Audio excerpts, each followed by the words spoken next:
Hey peeps, I've got this haul from Notino. I'm not sponsored, but I often buy things from Notino, so it just so happens that everything came from Notino this time. Now, this is a cheapy haul, not even affordable, like proper cheapy. I know some people don't like that word, but I think it accurately describes perfumes that are between £6 and £10. One of them I think was 15, but that was the most expensive one. So let's have a little look. This is the big box that came. So I really love trying Jeanne Arthes perfumes, and there's not been anything from Jeanne Arthes for ages on Notino. I've been getting them from makeup.uk, but yeah, so they had a bunch that turned up, including a brand new one that's not even off Grand yet. So I thought I'd try them out. So I'm going to make myself comfortable, and then I'll come back and talk to you about these perfumes. All right, so let's get started here because this is the only one in this particular haul that isn't a Jeanne Arthes. This was also, unsurprisingly, therefore, the most expensive of the batch. I think this was about £15 in sale. United Dreams Together for her. This is a United Colours of Benetton perfume. I've tried one of these United Dreams before, and I ended up getting rid of it because it was a bit too sharp for me. And now I've smelt this one, I think I understand what I was finding sharp about that. But I've tried one that was like green tea. It smells super unisex. I know loads of people really like that one, but it was just a bit screechy on me. So this is the 50 ml. You can get the 100 ml for not very much more, I think, as well.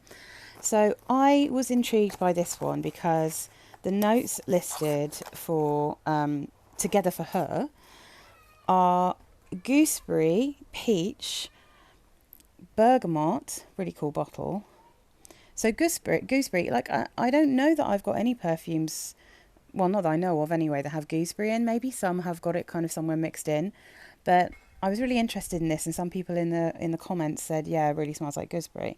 So so gooseberry, peach, bergamot in the top, middle notes magnolia, rose, pink pepper, and jasmine. Base notes of vanilla, praline, musk, and cedar. And people were really saying this is like a gooseberry fool. It's like sweet, it's tasty.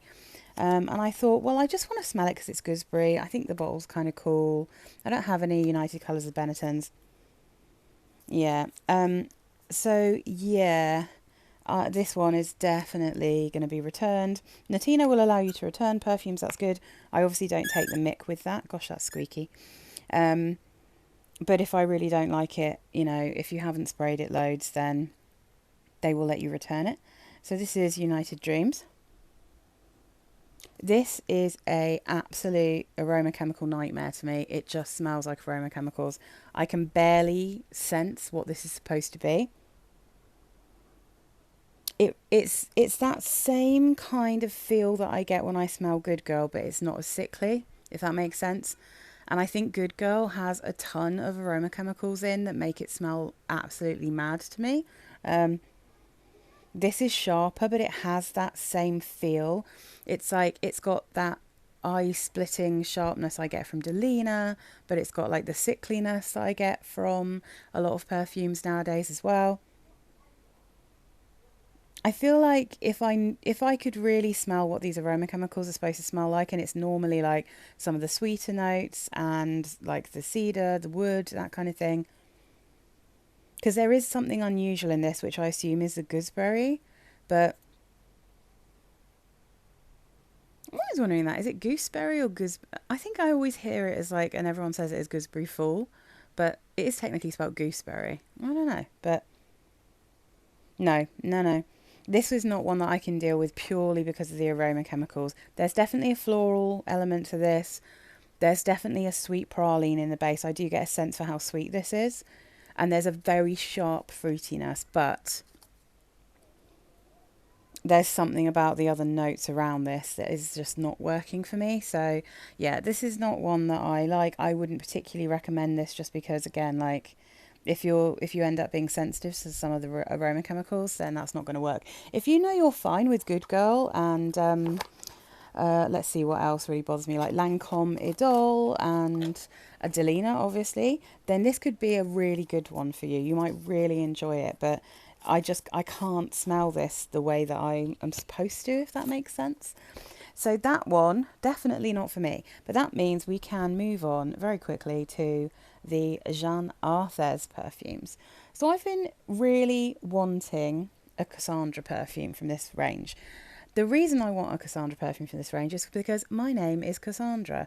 That's my proper name. People who know me well call me Cass, but my name is Cassandra, and I tried. I know the original Cassandra is basically like a dupe for Chanel number 5. I haven't smelt that one, I've just read about it. And I have Le Mans, and that's my favourite kind of version of that profile, so I don't feel like I need another dupe for Chanel number 5.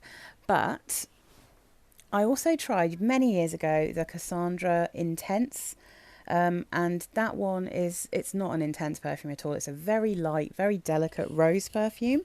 So if you're looking for something that has that, it's almost like, I've smelled one of the Miss Dior's that smells like a very watery rose.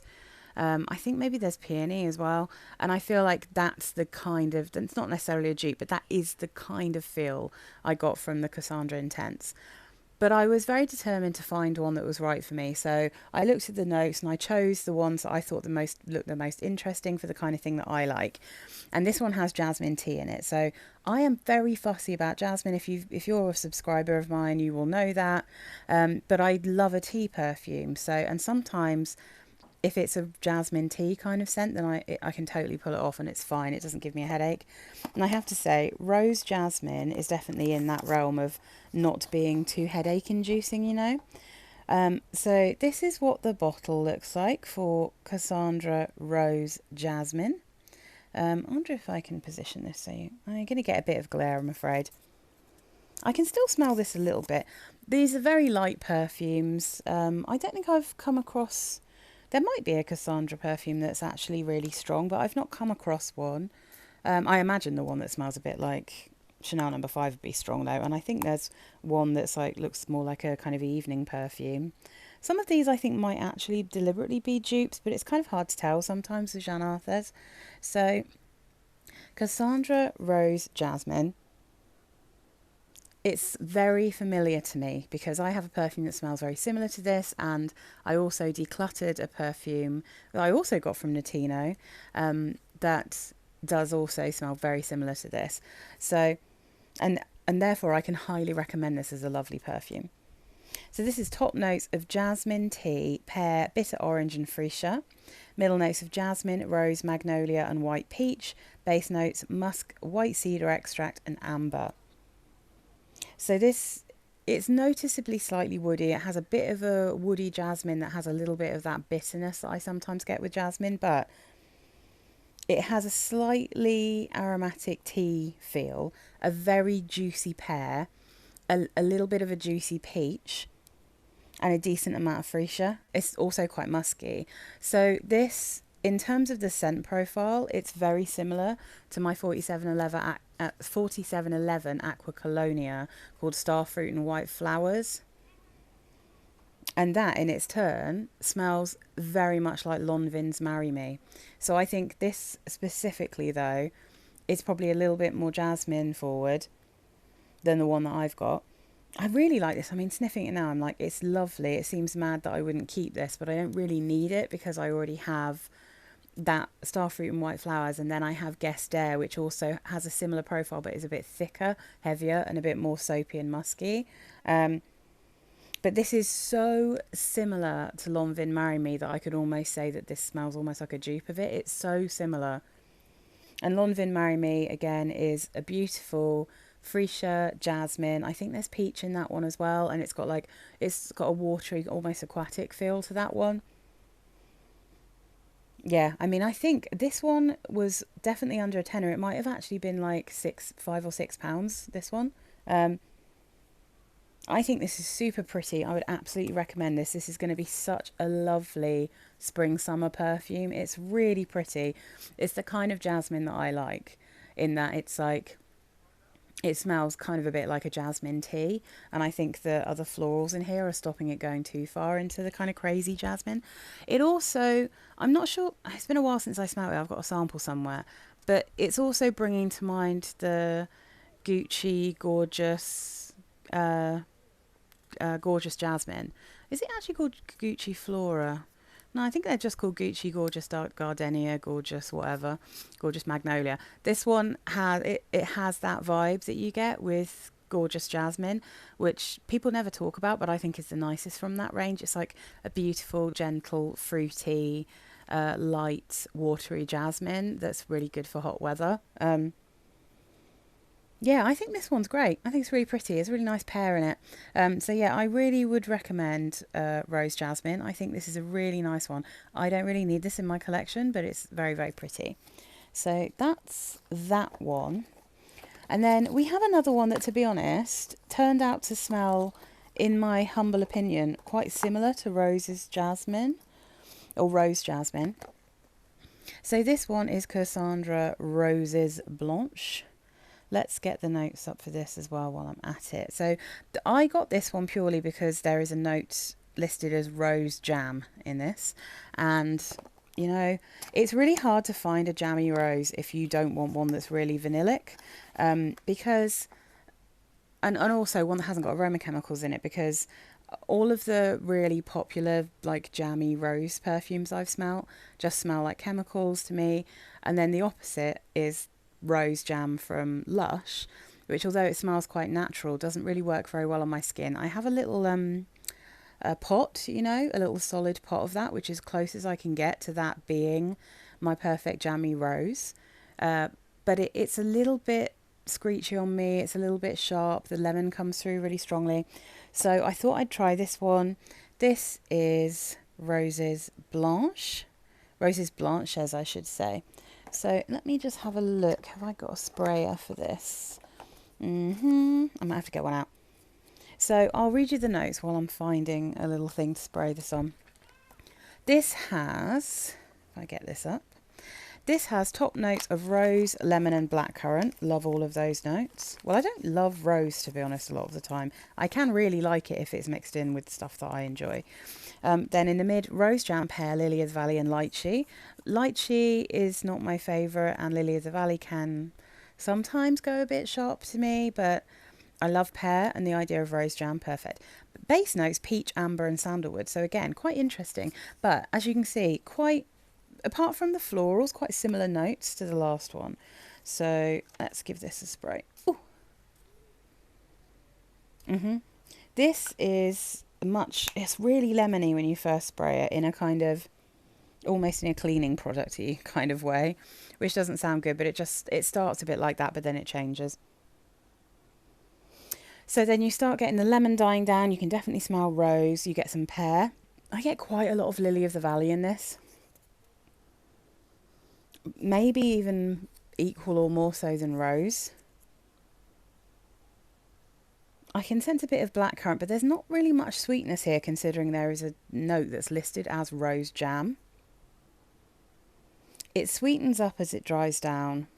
And then you definitely get that peach in the base. So it's still watery, it's still fresh. I would never have guessed that there was anything in here that was called Rose Jam. I don't get anything jammy from this at all. I barely get much sweetness. It has a kind of natural pear sweetness, pear and peach sweetness.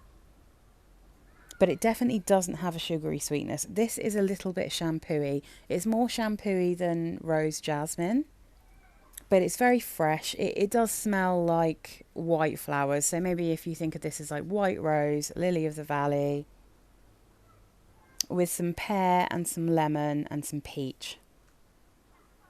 There is, I mean, the amber and sandalwood I'm not sure is doing a huge amount here. The lychee I think is just adding to a bit of sharpness, but it hasn't gone in that direction of things like Delina where it makes me feel a bit sick. Sometimes lychee in certain perfumes, it hasn't got like a kind of chemically smell. It's not too sweet, it's not too sour, it's not too sharp.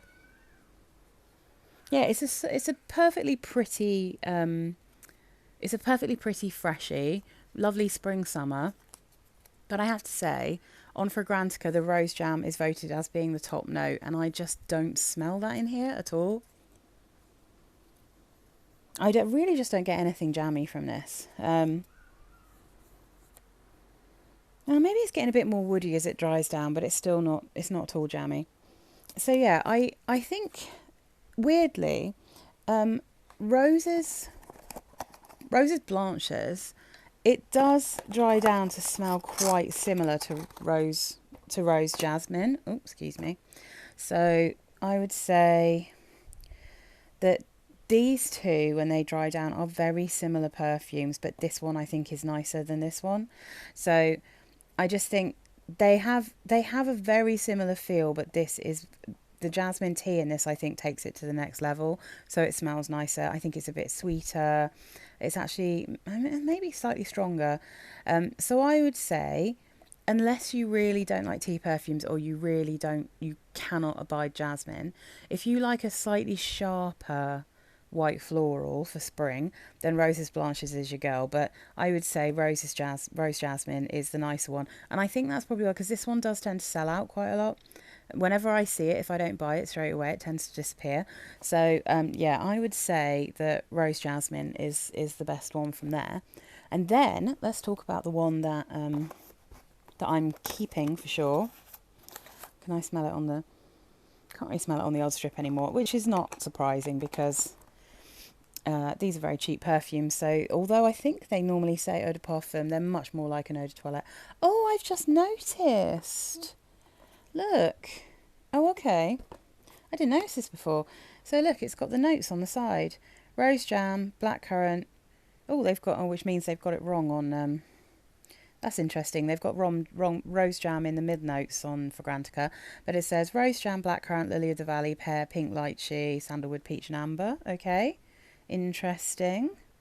So they haven't got lemon listed, but it does smell lemony. I'd say there is lemon in this. Unless, of course, the lychee is taking on a lemony smell.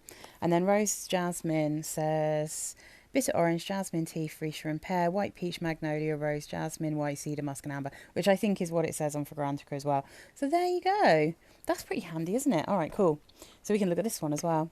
So this one, Rose Rouge, Cassandra Rose Rouge. Sadly, I don't like the lid on this one. It's nowhere near as nice as the other ones, but never mind. I like this perfume. So this is pink berries, pear and blackcurrant in the top, rose, jasmine, heliotrope in the mid, and cedar and vanilla in the base. Let's have a little look. Yeah, that's exactly the same.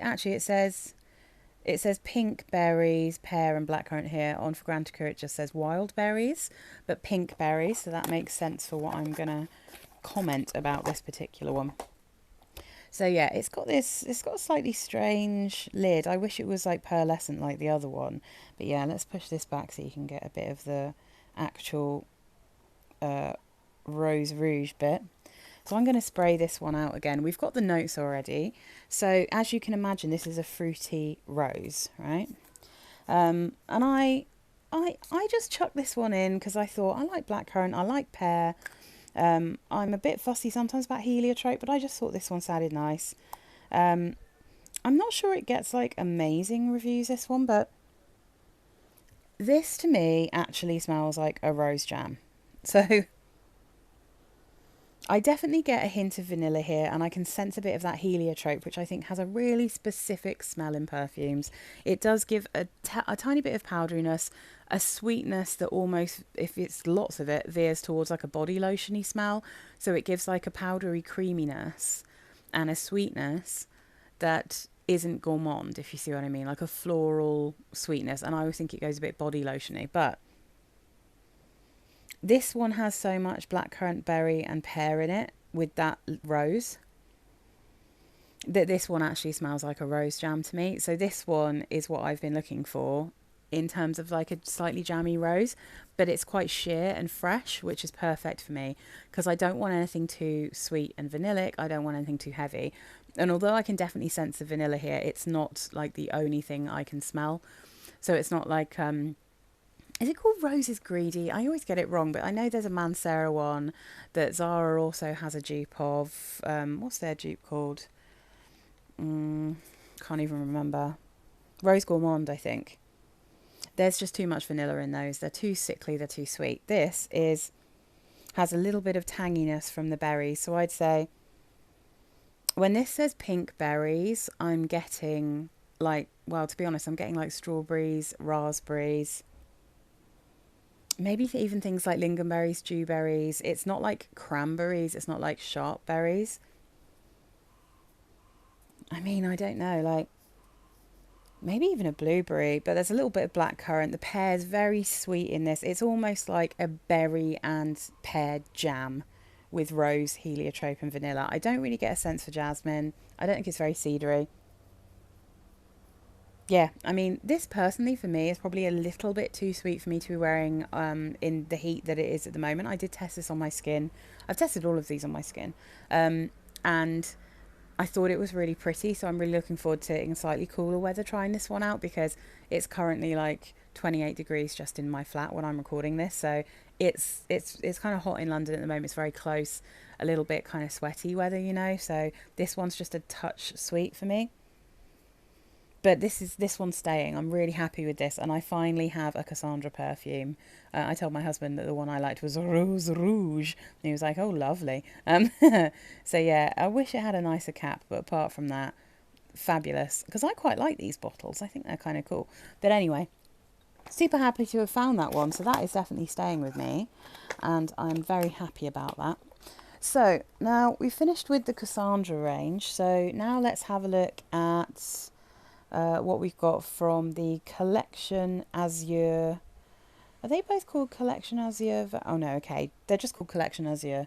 So are these are quite big bottles, these. I'll see if I can get them in.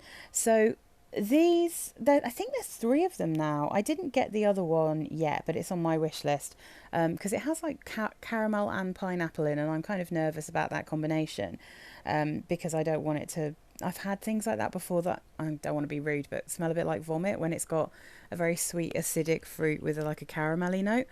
But I also don't know what that's maybe like duping, because I think this one and the other one are definitely dupes. So this is, how do you even say it? Viree en mer. Viree en mer. So it's definitely like a salty sea perfume. Does this have notes? Ooh, yes it does. So we've got lemon zest, lily of the valley, and peach blossom. Then we've got tiare flower, orange blossom, and marine accord. And then we've got serene, cedarwood, musk, amberwood, and solar accord. I don't like amberwood, so I find that to be quite synthetic. So yeah, this one I can't get on with. But also I find this one a bit salty and sharp. And it's interesting though, because this is compared, well, its top comparison is like the Monoi perfume. But it's also compared to, what's the name of it? Bronze Goddess. Is that Estee Lauder? So, oof. Yes, do you know, I can kind of get a little bit of a sense here for the Bronze Goddess vibe. It's definitely got solar notes because it also reminds me a tiny bit of Nivea Sun perfume. But it has a lot of tiare flower, and sometimes I find that a bit screechy. Amberwood I don't really get on with, and there's quite a sharp lemon in this. Quite a sharp white floral to me, while also having quite a lot of sweetness. And it has a texture. It almost has a coconutty texture, this one. It doesn't massively smell like coconut, but it does have a bit of a sunscreen smell. Yeah, I mean, I think if you like Bronze Goddess and Monoi, and because this also smells a little bit like the Ulrich de Varenne sweet that's like a coconut and tiare flower.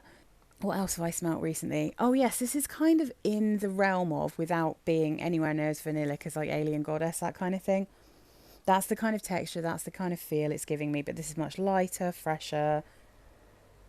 Maybe like one of the slightly lighter Bronze Goddess ones, but Bronze Goddess, not really my kind of thing. This one doesn't really suit me, it's not quite my vibe. But if you like those kind of perfumes, you are really going to dig this. And this, again, was like maybe £12 or something, might have been less. So absolutely bargainous. They come in these slightly strange bottles. But yeah, so you can see, I think it shows as having a bit of a blue colour in the picture. But this is actually kind of a greeny colour in real life. But yeah, that one's not for me. But if you like that kind of thing, you're going to dig it. If you like Bronze Goddess, I think you might like that one. All right. Then we've got one other from this collection, which is called Balcon Mediterranean, or Mediterraneen. I don't know how to say it. I'm not even going to try. So let's have a look. Ooh, let's have a look at the notes. We've got lemon and mint, jasmine and peony, cedarwood and sugar. I'm not entirely sure if that tells the full story here, but we'll see. Let me spray it out again because I tried this the other day. Let's give it another go. Spray this out. So this one, I kind of like the colour of this one a little bit better. This has this rather pretty colour. Now this is the question now. Is my brain just playing tricks on me because of the colour of this and because of the picture here where it's got orange trees and an orange thing? Because this really smells like there's oranges or some kind of sweeter citrus fruit in than just lemon. Yeah. This smells, it almost smells like there's a peach tea note or something in here, like with a little bit of orange. I'm getting a hint of mint. There's definitely something a bit salty in here. This, I'm pretty sure, is duping Acqua di Gioia, the original Acqua di Gioia, the one that's in a green bottle. Well, green liquid in a clear bottle. Quite quickly, that kind of peachy tea thing kind of goes away, and then you get much more of the slightly sharp florals in the mid, so it's jasmine and peony, but then it's all balanced out by having like that sugar in the base, and there is like just a hint of like woodiness. I genuinely prefer this to the real Acqua di Gioia, which I find to be really sharp and screechy. And again, I'm pretty sure, because I've also smelled Ocean di Gioia, and that one smells dreadful to me as well, because that one smells absolutely screechy shampoo, like on a like actual detergent that you'd like wash dishes with, that kind of way. I think that they use some kind of aroma chemical that I find screechy, because all the dupes that I've smelt of it don't smell as shocking to me. So I have the La Rive dupe for Acqua di Gioia, which is called Bella, and this is very similar to Bella, but because I'm getting that very slight peachy kind of cold Lipton ice kind of peach tea with a slice of orange in it, mixed in with that general Acqua di Gioia smell, I kind of prefer this one.